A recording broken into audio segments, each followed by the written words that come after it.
Kreu i SPAK, Klodian Braho, raportoi në komisionin për nismën qytetare, ku u shqyrtua veprimtaria e institucionit dhe u diskutua mbi çështje të ndryshme që lidhen me hetimet dhe zbatimin e ligjit. Në SPAK ka një udhëzim të përgjithshëm për mënyrën se si duhet të hetohen të gjitha veprat penale, duke përfshirë dhe ato që kanë të bëjnë me korrupsionin e zyrtarëve. Në çdo rast, hetuesit, sipas të ligjit dhe në bazë atij udhëzimi, dhe në bazë edhe të një metodologjie që është miratuar dhe është e detyrueshme për të gjithë prokurorët dhe hetuesit, duhet të kërkohet në çdo hetim pasuritë që vijnë nga produkti, pasuritë që janë pa justifikuara dhe pasuritë që janë të lishme po kanë të njëjtën vlerë sa vlera e produktit.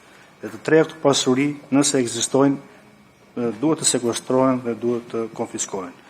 Pavarësisht sa raste gjenden, por në çdo rast në hetim të tillë hetimet kryhen.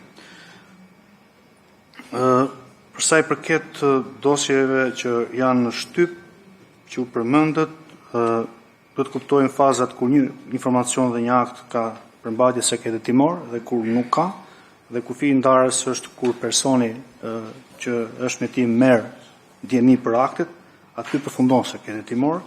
SPAK-u ka një rregullim shumë të qartë ligjor, komunikimi me median kryhet vetëm nëpërmjet koordinatorit për media.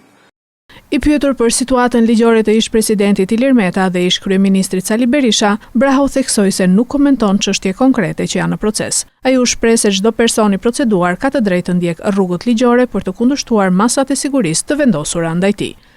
Secili person që ka një proces gjyqësor, kushdo qoftë ai, ka të drejtën që të kundërshtojë vendimarrjet e SPAK-ut, ka të drejtën të dëgjohet gjykat dhe është gjykata që ka kompetencën të përcaktojë çfarë është e drejtë dhe çfarë është e gabuar. Kundër të vendimit të gjykatës, ekziston edhe tankimi në gjykatat më të larta.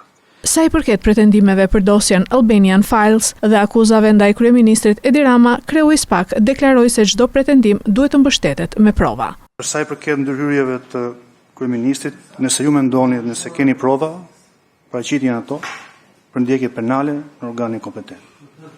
Unë qëndroj të njëjtin mendim që janë të gjithë barabartë para ligjit. Edhe kam bindje këtë gjë.